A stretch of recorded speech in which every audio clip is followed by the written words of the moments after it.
데살로니가전서 세 번째 묵상입니다. 데살로니가전서 1장 2절부터 5절 말씀까지 봉독합니다.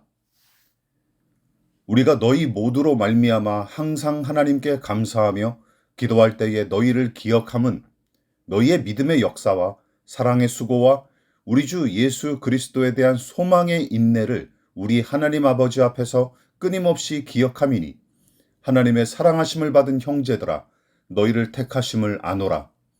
이는 우리 복음이 너희에게 말로만 이른 것이 아니라 또한 능력과 성령과 큰 확신으로 된 것임이라. 우리가 너희 가운데서 너희를 위하여 어떤 사람이 된 것은 너희가 아는 바와 같으니라. 바울은 감격에 겨워 우리가 너희 모두로 말미암아 항상 하나님께 감사하며 기도한다고 고백합니다. 데살로니가에서 핍박당하며 쫓겨나기는 했지만 복음을 듣고 회심한 이들에 대한 소식을 듣고 진심으로 감사와 감격을 전합니다. 그만큼 데살로니가 교회를 향한 바울의 애정이 각별했던 것으로 보이죠.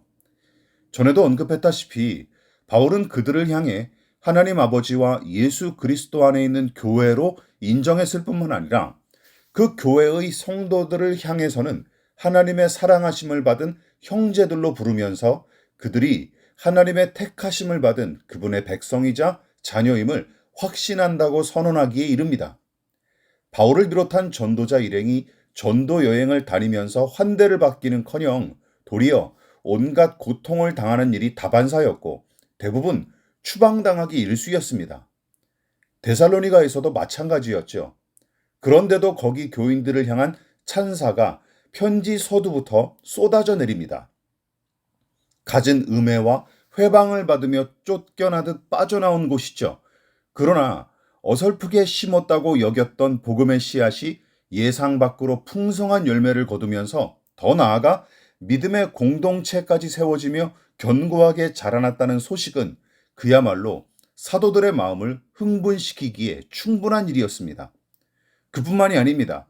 단순히 믿는 자들이 모여 교회를 세운 데서 그치지 않고 하나님의 택하심을 받은 증거를 분명하게 보여주기에 기뻐하고 감격했어요.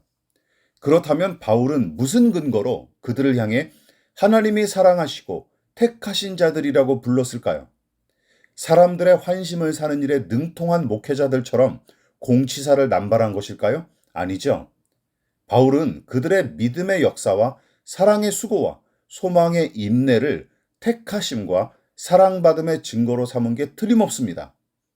대충 넘겨짚어 내뱉은 말이 아닙니다. 누가 하나님의 택함을 받고 그 사랑을 받은 사람답습니까? 예수 안에 있는 교회는 어떠합니까?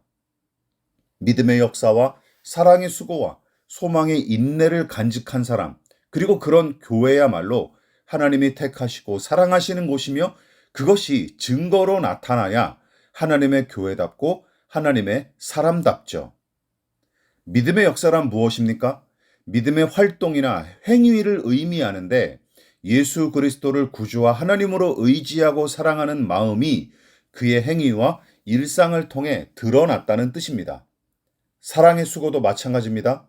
말만 짓거리거나 관념적인 사랑으로 그치지 않고 하나님 사랑과 이웃 사랑이 구체적인 섬김의 손길과 희생의 발걸음으로 나타났다는 뜻이죠. 그렇다면 예수 그리스도에 대한 소망의 인내는 무엇을 뜻할까요? 자신의 처지와 형편에 관계없이 한결같은 마음으로 예수 그리스도와 그 말씀을 붙들었다는 뜻입니다.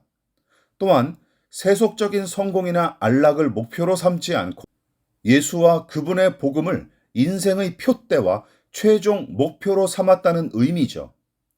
바울은 그들의 믿음과 소망과 사랑을 하나님의 선택과 사랑받음의 증거로 여겼습니다. 우리는 하나님의 택함을 받았습니까? 그분의 사랑을 받은 게 확실합니까?